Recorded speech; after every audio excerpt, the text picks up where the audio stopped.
And welcome to another episode of Leadership in the Age of Physical AI. I'm so pleased to have Sami Sultan here.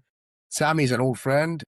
He's not just an old friend, he is such a leader in the energy space. Most of the people know him from Darcy, from BCG, but he's the OG of a lot of work in AI. Sami, maybe you can tell the audience a little bit more about yourself and also tell us about your work in AI before GPU was a thing. Yeah, appreciate it, Tito. It's great to be on here and to talk about AI in general. What I kind of do a lot these days, it seems like. That's what most people are talking about. Yeah, happy to introduce myself. I am currently our vice president over oil and gas and AI at Darcy Partners. I'll get into minutes of the details, but Darcy Partners basically research advisory, technology scouting is like the very simple way of putting it. Long story short, we partner with operators, utilities, and so forth to be able to help them with the big challenges that they're facing these days, whether it be AI related or core petrotechnical. Before Darcy, I guess a little bit of my general background from there. I broke out at Shell in the drilling organization. I am a driller by background.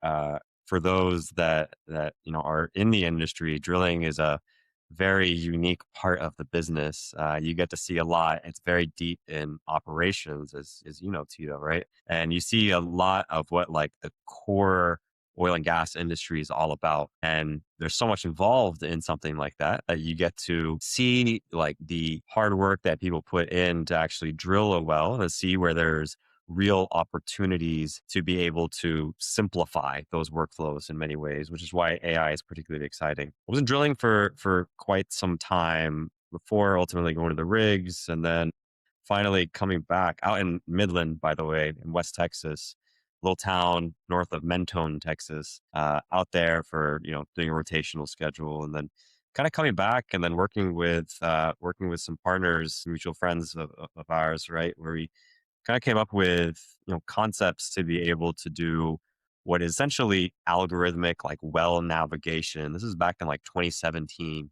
right? Just really break it down like in drilling in general, the way that you're operating is you're essentially, depending on where you are, you could be drilling a couple miles vertically, and then you potentially can be going a mile, 2, 3, sometimes even 4 miles horizontally, right? And we see that evolve over time. It's very complex. It's like you're literally threading a needle in a giant haystack that is the subsurface, right? To find this reservoir of oil, this pay zone. And when you're doing that, you have to be very accurate. And the reason being is because the more accurate that you can be, the more potential pay that you're going to get out of the well. That theoretically had been, minimized a bit with the advent of hydraulic fracturing over, past decades. But still, the more in zone or the more contact area that you have with the reservoir, theory or the hypothesis that we had at Shell, right, was could you then increase your production, even if it's as low as like 5%? A 5% increase in production, theory can be It's a millions. massive object. It's a massive amount. And what that requires is a lot of perception of what is actually happening downhole.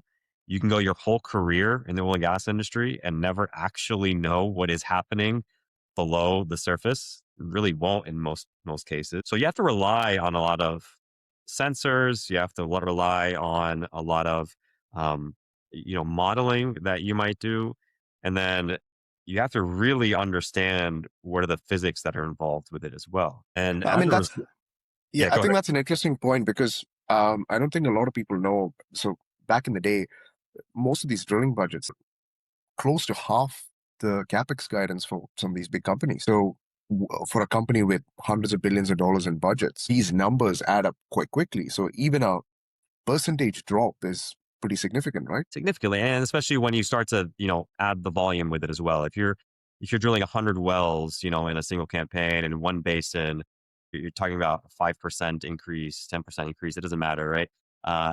Any kind of percentage, even a 1% increase or decrease, you're talking about a significant amount of capital that you're potentially leaving on the table. So there's a lot of opportunity that comes with being able to resolve that, with simplifying that workflow, with automating that workflow potentially. And I'll say, like, the way that most people traditionally rely on, and the way that is mostly relied on today, is through a human, right? A human that is called a geosteer, who is essentially steering you through the geology, right? To navigate to where you need to go. And that concept is, based off of the idea that a human has gone through the schooling, understands the rock, the subsurface, that because they've been watching those types of wells for many, many years, and they have that experience. Can you simplify that? Can you leverage that experience and put it into a model, right? That's where it starts to really get interesting. No, I think so. I think it's worth giving a little bit more background about that. Let's talk about it, because that geosteering is quite interesting, because I think the general perception from the physicists and the mathematicians were that is impossible for a computer to simulate, and you guys did that. Yeah. Yeah. What it essentially is composed of is, in any kind of drilling model, you have this physical layer associated with modeling a well, which is composed of like things like your bottom hole assembly, which might be composed of things like your drill bit, a motor to really drive that, or what's called a rotary steerable system, right? To be able to navigate things appropriately and kind of steer you in a more, appropriate fashion. Other aspects that are included, all that, but with all of that, like that is like your the physics that are behind like the engine that is the drilling rig, right? And then with that, like you need to be able to essentially build out a earth model of sorts, like the rock. Like what does a cube of Permian rock, what does that really look like anywhere across the Permian? How does that change over time? If I take like a 1 foot by 1 foot, 1 meter or 1 meter, it doesn't matter, right? Cube of the rock, what do I expect that to look like? It looks different everywhere in the same basin. And you need to be able to have a best interpretation of what that looks like. And you marry those two forces, that physics-based approach based off the dynamics of the drilling rig, with like your earth model. And that's the same concept that we're kind of seeing today as it relates to, physical AI and in general, all these different layers that you have. How do they work with one another? Once you have them working with one another, then you can actually interpret how it's like the actual reaction and the results of where you might be at any given point in time.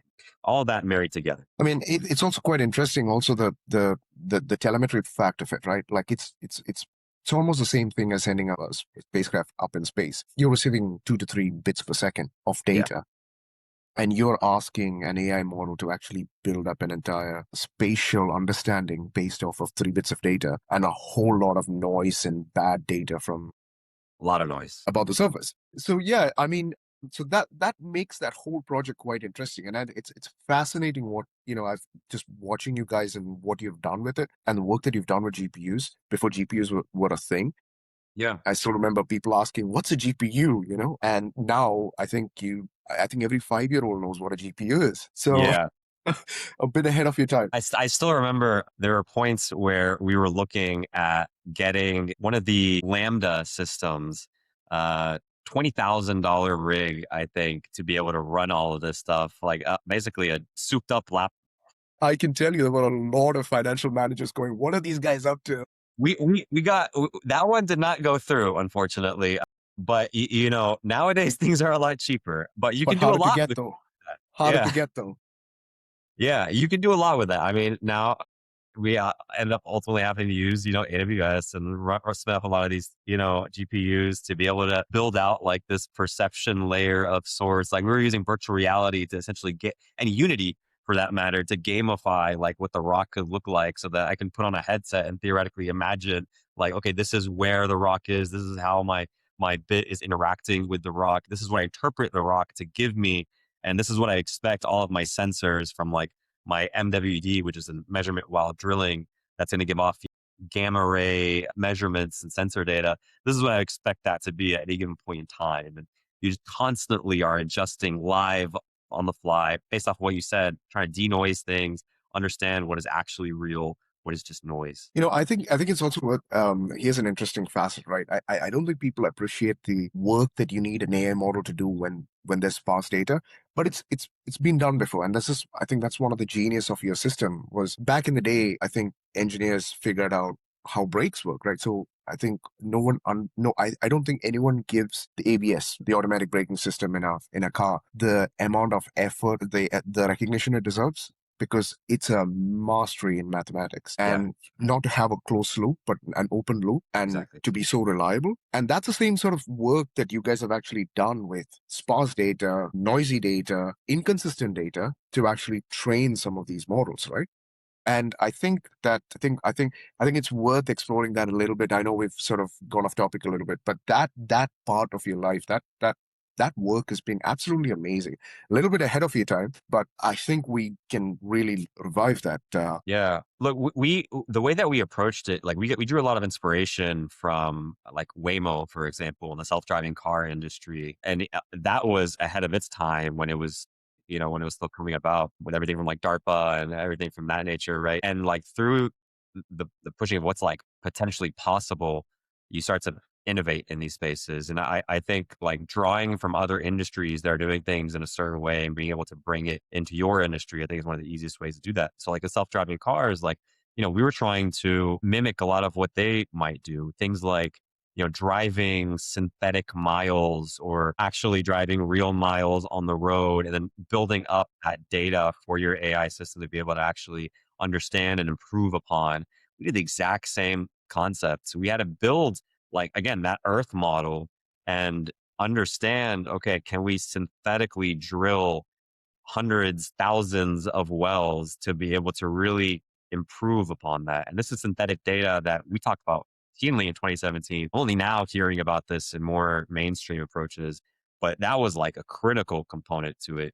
Can I improve on my algorithms by not having to risk the millions of dollars in a real well and do it synthetically? There's pros and cons and like that. But when you can actually improve your models accordingly, that's where it becomes really, really powerful. Self-driving car industry did it and is still doing it today. That's what we were trying to really mimic in our approach as well. And I think it's good that he talked about the autonomous cars, because that's what the whole world knows physically. It's purely about um, self-driving cars. And we can use some of the analogy to kind of train and help us in our industry. But I think the key thing is moving this sort of these concepts within the heavy industry, which is always the tricky bit. And people now know you as an energy leader. They don't know your technical past. And I'm glad I could expose that. You're not just a business leader, you are a truly technical leader, someone who's ahead of his time, right? But now let's shift to the energy side, and let's talk about uh, physical AI and actual, and it needs massive amounts of energy, and we find we have to sort of look beyond oil. So that's a fact. Where do you see the energy industry? Can you give us some insight of where the energy industry is? How can we build a microgrid? How are we going to power these things, right? Yeah, look, the energy industry there's two different layers to like the energy industry that you might want to, perceive it as. They're playing critical roles. There's obviously from the power side where like utilities and generators are really trying to come up, and you're seeing companies like Google and otherwise that are, starting to hire these like energy leads to be able to build out and support the infrastructure for their data centers to power it. You're seeing edge computing styles of companies from like Armada AI, for example, that are growing significantly. Then you have like from like the oil and gas side where they're actually executing upon a lot of this stuff. Physical AI, as you are well aware, right, is not new. This is something that has technically existed for quite some time. I'd argue decades in some form or another, right? And it's becoming much more mainstream now, but for good reason. In the oil and gas industry, you're able to break this down into several different layers, right? I think it's probably similar across many other industries, but we're really seeing it be pretty pertinent in oil and gas. Similar to like self-driving cars, I'd say there's like the 5 levels of autonomy, right? There's probably something similar that you can say as it relates to physical AI, where maybe at the very end of that is like full automation in some form or way. There's at the very least, like the very beginning is like the sensing level of it, like the perception layer of understanding what is actually happening on my rigs, in my fields in general, from a safety standpoint, from a just operations standpoint, and understanding all of that information. That can be as simple as cameras, right? Where the industry takes, I'll give an example, like safety very, very seriously. So, if you have a camera in what is considered like the red zone of, I say, a drilling rig or anywhere, right, where it's a high risk area that you need to be wearing like a hard hat, for example, if you enter, you need to be ultra aware of your surroundings because there's a lot of operations happening in that area. Well, now you have cameras watching them and like alerting people that, hey, there's somebody entering the red zone and they shouldn't be potentially, or there's other kind of safety factors involved. You have the same sensing in like certain tanks, right? So it can be from a safety standpoint, it can be from just a optimization or efficiency standpoint, understanding how are tanks going. It could be from a emissions perspective, right? You see things like drones that have been heavily adopted these days and are kind of moving in a much more advanced manner. Again, whether it's in emissions or otherwise, these autonomous dogs, which might have started with like Boston Dynamics with their Spot, and now has kind of evolved with Anybotics and their Animal and otherwise. It's grown quite a bit, where I would say the industry has kind of been shifting as of now. Again, similar to others, you have agentic AI, which is a critical component of all of this. If you've seen any of Jensen Huang from NVIDIA, any of his drawings, I think GTC 2025, I still remember this. Like, all the hype was around agents, right? And he had a very simple chart pulled up. It was literally just, an arrow pointing up where like agents was theoretically at the end, but after that was like physical AI.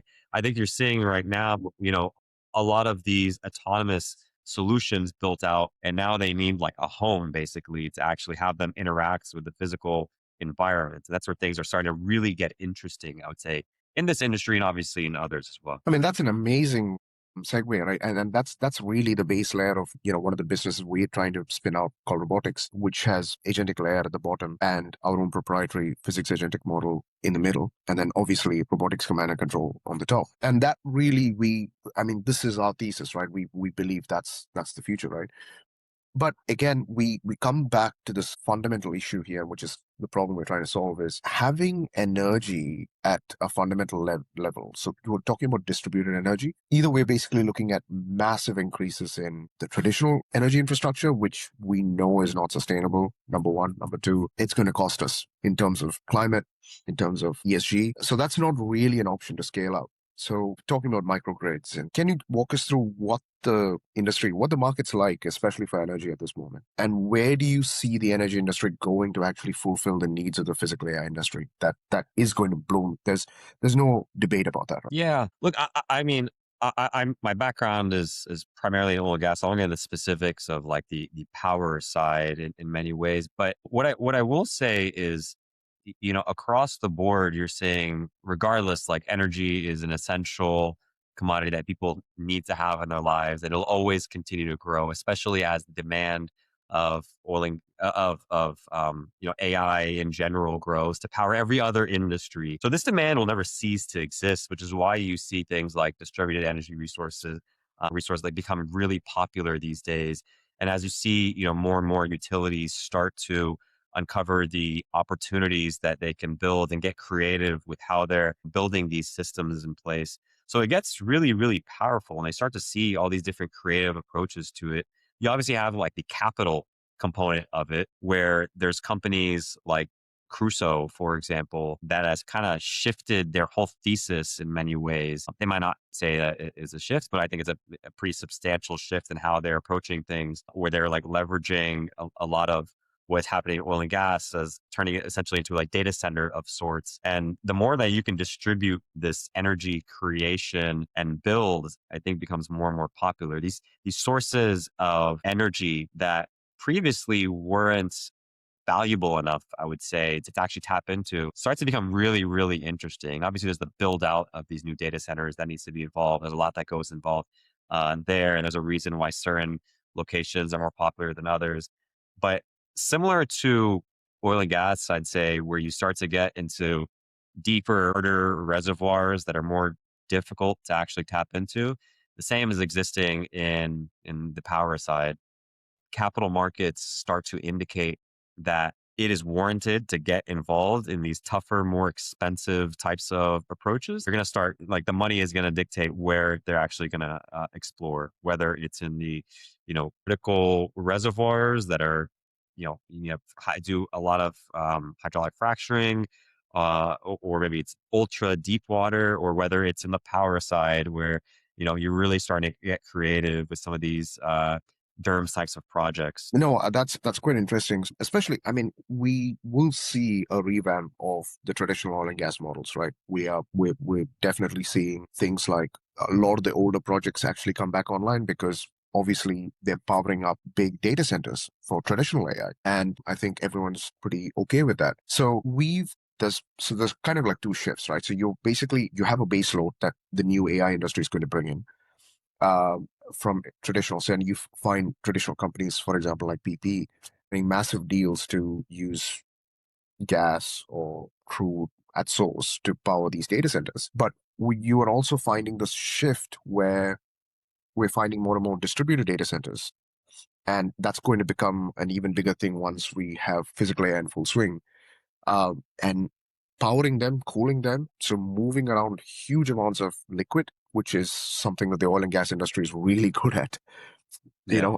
And that's that, whether it's in the sea or whether it's on land. So these are the sort of the boundary conditions of the market that we are seeing a shift in. And a lot of the older oil and gas projects, which technically would not be economically feasible, is all of a sudden becoming feasible. But there still needs to be a lot of change. We are almost at the end of this segment, but in the next segment, I want to basically deep dive into the technology behind some of these energy systems. So so the final parts of this episode, I'm sort of keen to understand what's your take on where the energy industry is going, particularly the oil and gas industry.